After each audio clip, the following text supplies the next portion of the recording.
I think that it's really just important not to judge people where people are at. I think again, when I say that we have to meet people where they're at, we have to meet ourselves where we're at. We have to be genuine to ourselves. We have to be kind to ourselves as well. Sometimes I think we are really hard on ourselves as individuals.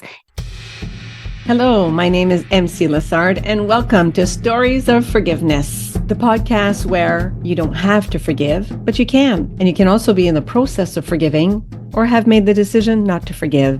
It's all okay. There's no judgment here.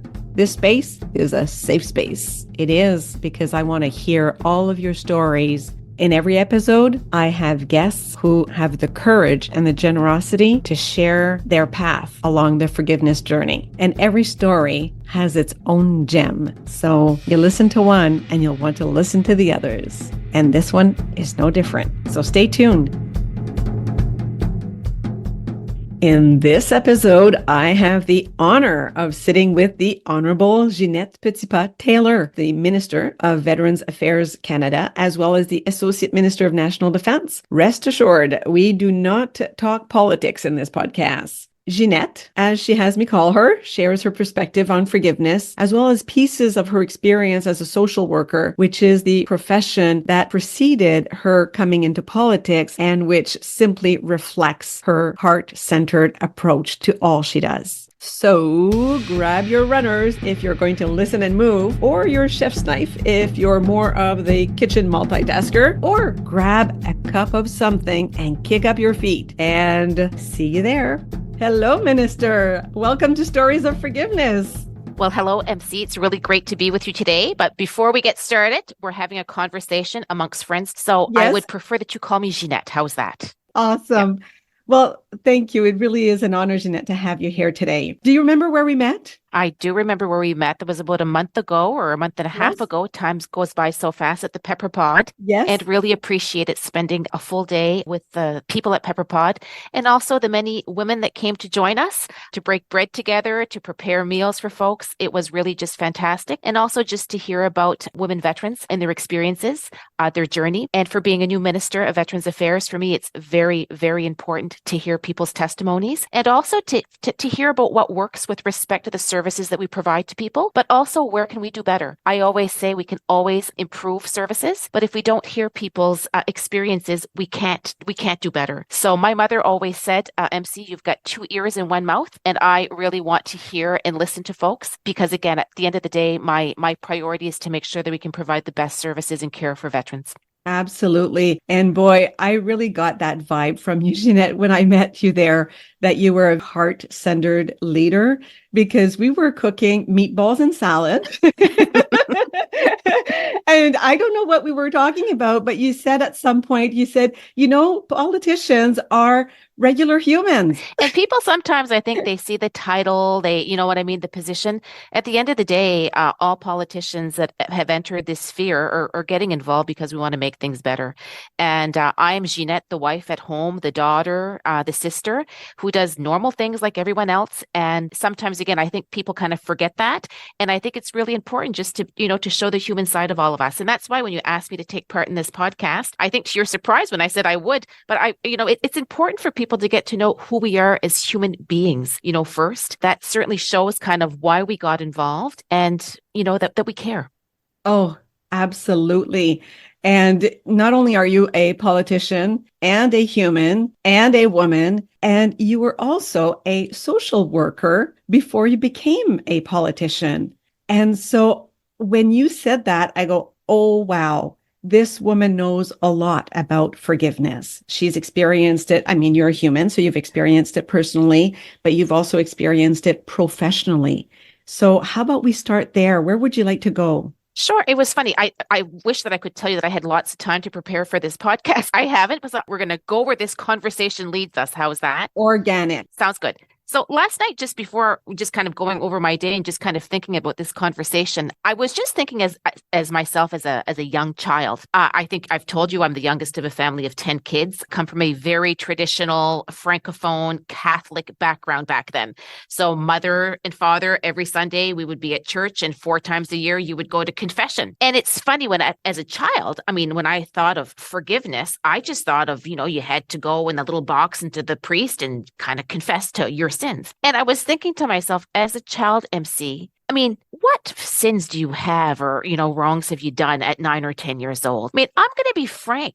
I think I lied when I went to go see the priest to say kind of, please forgive me for. I mean, it's kind of crazy when you think of that. But again, my mother was a devout Catholic and you just had to do it. But I think to myself back then, what did we really learn about forgiveness during all that process? Like really and truly. Yep. Great question. So last night, I guess that's where when I started thinking about kind of where my journey started, but where I'm at now.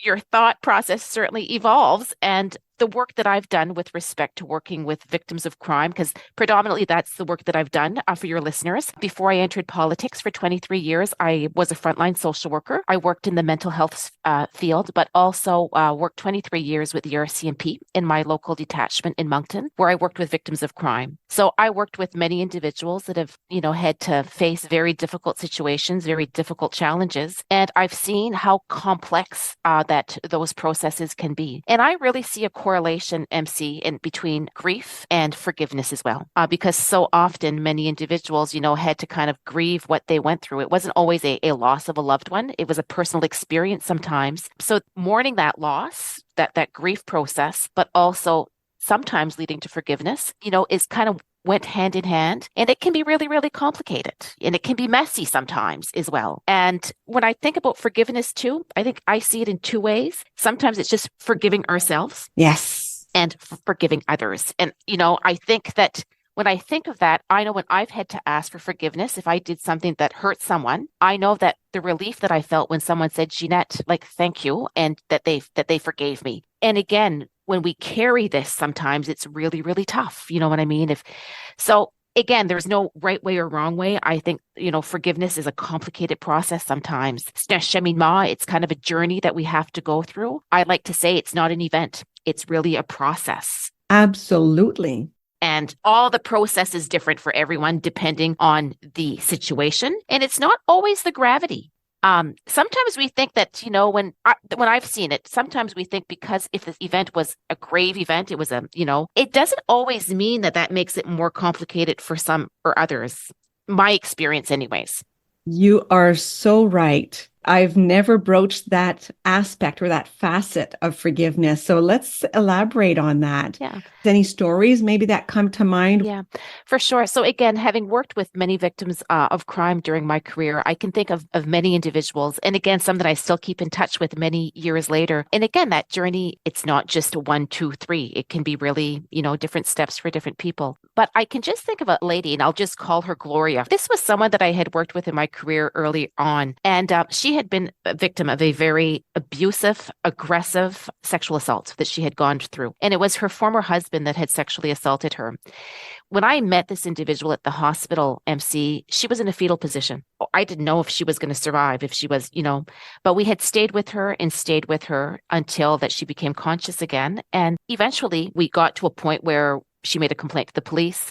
Charges were laid. It was a difficult process to have to go to court. The suspect, her former husband, had been found guilty. And I just thought to myself, how is she ever going to overcome this? That was my... Of course. We got her the services that she needed. And this is an individual that, again, had gone through quite a difficult upbringing as well. This was not her first trauma that she had gone through. But I got to know her really well and got to journey with her. And to my amazement and surprise, I mean, she worked through the grieving process. She struggled, but she had grit and she worked through it. And probably about 5 years later, I was doing some work in the restorative justice field in my community, mediation between victims and offenders. And there was an individual who worked in a penitentiary who had approached me. They wanted to do a victim offender mediation situation, but they didn't want to do it with victims and the original offender. They wanted to kind of have surrogates. So someone who had possibly sexually assaulted someone who was serving jail time, meeting with a victim, but not their victim, because they feared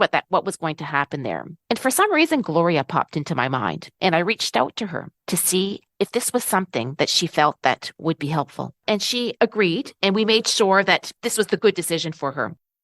The facilitator thought that this was going to be beneficial for the offender that was in jail in the penitentiary. But at the end of the day, when we saw the interaction between Gloria and the offender, she left there just a whole different person. Wow. She really, really did. And again, she wasn't making any excuses. But hearing the offender's journey as well, that offender's journey, she kind of could make a lot of correlations there. And she told me at the end of that meeting that we had, she was able to let go of the anger that she had felt and that she had carried for such a long time. So sometimes we just don't.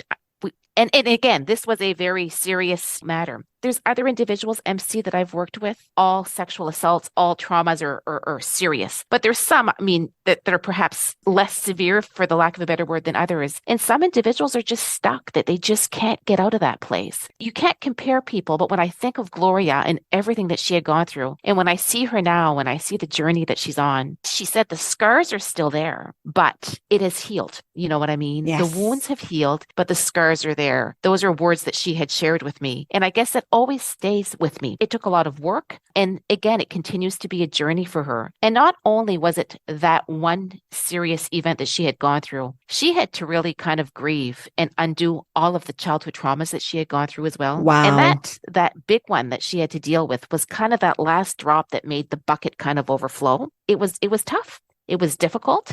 And I think sometimes when we're not prepared to kind of face it and to deal with it, avoidance can be one of those things that we all can be good at. Yes, avoidance and numbing. Yeah.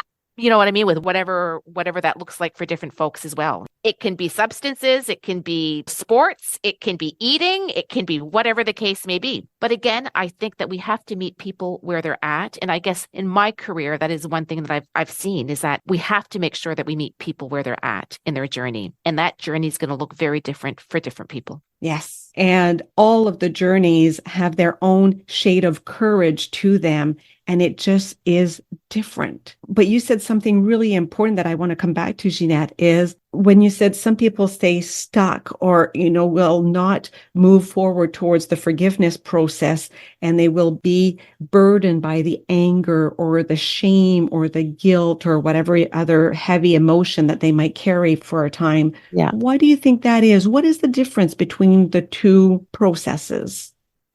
I guess for myself, I oftentimes say grief is kind of a natural process that we all go through. I think grief is natural. We sometimes don't always understand it. And again, grief can be complicated depending on kind of what that loss looks like, let it be a person, an event, or whatnot. But again, when you sit down with folks and you kind of explain to them the phases of grief and what they're going through, and again, kind of the messiness of all that, it makes sense to them. They can say, yeah, I was angry. And yes, you know what I mean? So they can kind of go through all that. Well, forgiveness oftentimes, it's more intentional, but you have to get there, And sometimes my experience has been that sometimes we have to forgive ourselves as well. There's a lot of self-blame sometimes that happens with respect to situations. And I can speak as someone who's worked with many survivors of sexual violence and domestic violence in my career. And so often, even though that you tell people that it's not their fault, there's a part of them that still believes that. And they have to somehow forgive themselves with respect to all of that. And that's tough. It really, really is. What do you think makes victims who were the target of the harm and not the perpetrator of the harm? Why this sense that they need to forgive themselves and that they may have been at fault? I think society, you know what I mean? When we look at stereotypes out there, we still have a lot of work to do when it comes to overcoming the stereotypes that exist when it comes to sexual violence, that someone asked for it. No one asks for this to happen to them. And I would get so ugly when I would hear some comments, and even from some of my colleagues that I worked with at the RCMP. Things have changed, absolutely, but there's still a lot of work that needs to be done. But when it comes to that, many times people still feel that, you know what I mean? And they have to kind of understand that they're not responsible for what happened to them. But that takes work and it takes time sometimes as well. A very, very dear friend of mine was a victim of a sexual violence when she was younger, and as a result became pregnant and gave her child up for adoption. And it was tough. It was tough for her, and it continues to be tough for her. You know what I mean? That stigma that was still attached. And again, we've come a long ways, you know what I mean, 20, 30 years ago, but we still have a lot of work that needs to be done. So I think sometimes that work is complicated. And when I say we have to meet people where they're at, we really do have to meet people where they're at. And individuals like UMC that help them along, that coach them along, their therapist, whatever, it can be spirituality, it can be meditation, it can be psychotherapy, it can be whatever the case is. It's really, really important to make sure that we journey with them, you know what I mean, and make sure that folks get the help that they need. And again, at their pace and at their time. Maybe we think that we know what the outcome is, because we just want to fast forward things for people. I know that when I worked with people, I just didn't want to see people, struggle. But again, I've come to realize that they have to go through those phases as well. They have to self-evaluate. And when I say that fundamentally, grief is a process. Forgiveness is a choice, but again, we have to get to it. You know what I mean? It just can't be overnight. Yes, exactly. And there can also be the choice to withhold forgiveness. And I was just talking to someone else yesterday. She felt that her power was in not the withholding of the forgiveness, but in simply not offering it. That was her stance. And I said, I applaud the courage of your conviction because you're entitled to that. You're entitled to choice. You're a being of free will and free choice. And so if that is where you are today, great. And we are also beings of evolution, so that may change. But that's just so important. What you just said there, MC, is that, you know what I mean? I mean, it's an evolution. It's where we're at our moment, And I think also when we talk about forgiveness, I think sometimes people think when we talk about forgiveness, it's almost like excusing bad behavior. Like, to me, forgiveness has nothing to do with that. You know what I mean? Bad behavior is bad behavior. Point final. However, making sure, I guess, that you can let go of the anger, you as a person. I mean, most individuals that I've worked with did not want the event that occurred to them to define who they were as a person. Exactly. And I think that if we can let go of that anger, again, we don't excuse the bad behavior that happened, but it just doesn't control us anymore. And I think if we can get to that point, but again, it's an evolution, as you said. Right. C'est pas fait du jour au lendemain. And for some people, it can be faster than others. And again, it depends on our background, on life experiences that we've had, on a lot of different factors. But again, I think that forgiveness can be very powerful. It really, really can. But again, it looks differently for different people, I guess. Yes. When we zigzag our way to it and find our own way in a space where people are not judging us, then we can find our own power again and be able to let go of all the emotional baggage and harm that's been done, right? Yeah, when people say you shouldn't feel that way, well, who are you to say that I shouldn't feel that way? You know what I mean? I'm feeling what I'm feeling at the moment. And again, It's a continuum. And, life is a journey and life is messy and we go through different events. Some are cleaner than others. But when it comes to dealing with trauma, past traumas, it can be really messy. It can be, complicated. And I think the roadmap we have to remember is different for each and every one of us. And just because we've done something or we've been able to get to one point in our life, we shouldn't impose that on others. And I think that oftentimes comes from a good place, though, because we want to protect people. We want people, to be in a good place. But I think we have to also recognize that all of those steps that individuals are taking are really, really important. And those steps don't always mean steps forward. Sometimes it can also mean steps back, you know what I mean, with other life events that transpire as well. That's what makes us all unique and individuals. Exactly. The diversity. Yes. And the richness of that mosaic. Yeah. You said earlier that we had a lot of work to do still, and I do agree in the context of helping our society evolve towards not shaming the victim. What do you think any concrete action could look like that we haven't taken yet? Well, I think with respect to blaming, victims or survivors, period, we have to stop doing that. And we have to be there to support them. I can look back 30 years ago when I started working in the field. When a survivor of sexual violence came forward, it was very different than what it is today. But again, we still have a lot of work to do. When it comes to the criminal justice system, it's a very adversarial type of approach. And again, it's not always victim friendly, survivor friendly. So I think the more that we can do with respect to providing folks, with the services that they need, but also attitudes with respect to people as well. We still have a lot of work when it comes to that. And I think that work starts with a younger population as well. We have to not just start in the high schools. We have to start in primary schools as well when it comes to educating, our children, let it be for consent or whatever the case may be. I think there's a lot of work that needs to be done in that area. And when I talk about consent, I think that's one area that we just don't do enough work in making sure that our young people fully understand what consent really looks like. And I think if we started those conversations a whole lot earlier, our society would be a whole lot different than it is nowadays as well. You just gave me goosebumps because I'm a practitioner of emotional intelligence.